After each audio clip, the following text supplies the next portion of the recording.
മരണശേഷം ഒരാളെ കോടതിയിൽ വിചാരണ ചെയ്യുന്നത് ചിന്തിക്കാൻ കഴിയുമോ? എന്നാൽ AD 897 വത്തിക്കാനിൽ ഇത്തരമൊരു വിചിത്ര സംഭവം നടന്നു. ചരിത്രം ഇതിനെ കെഡാവർ സിനഡ് എന്ന് വിളിക്കുന്നു. പോപ്പ് സ്റ്റീഫൻ ആറാമന് തന്റെ മുൻഗാമിയായിരുന്ന പോപ്പ് ഫോർമസിനോട് കടുത്ത രാഷ്ട്രീയ പകയുണ്ടായിരുന്നു. എന്നാൽ സ്റ്റീഫൻ അധികാരത്തിൽ വരുന്നതിന് 9 മാസം മുമ്പ് തന്നെ ഫോർമസ് അന്തരിച്ചിരുന്നു. മരണം കൊണ്ടൊന്നും തന്റെ പക തീരില്ലെന്നുറപ്പിച്ച സ്റ്റീഫൻ ആറാമൻ ഒരു വിചിത്രമായ ഉത്തരവിട്ടു. കല്ലറയിൽ അടക്കം ചെയ്ത മാസങ്ങൾ കഴിഞ്ഞ ഫോർമസിന്റെ മൃതദേഹം പുറത്തെടുക്കാൻ അദ്ദേഹം കൽപ്പിച്ചു.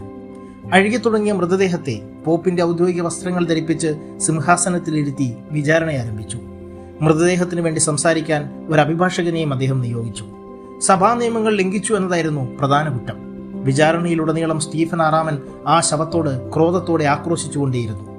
ഒടുവിൽ മൃതദേഹം കുറ്റക്കാരനാണെന്ന് വിധിക്കുകയും ഫോർമസിന്റെ പോപ്പ് പദവി റദ്ദാക്കുകയും ചെയ്തു. ശിക്ഷയുടെ ഭാഗമായി പ്രാർത്ഥനകൾ ചൊല്ലാൻ ഉപയോഗിക്കുന്ന അദ്ദേഹത്തിന്റെ വലതു കൈയിലെ 3 വിരലുകൾ വെട്ടിമാറ്റി. തുടർന്ന് ആ മൃതദേഹം തെരുവിലൂടെ വലിച്ച് ടൈബർ നദിയിലേക്ക് എറിഞ്ഞു.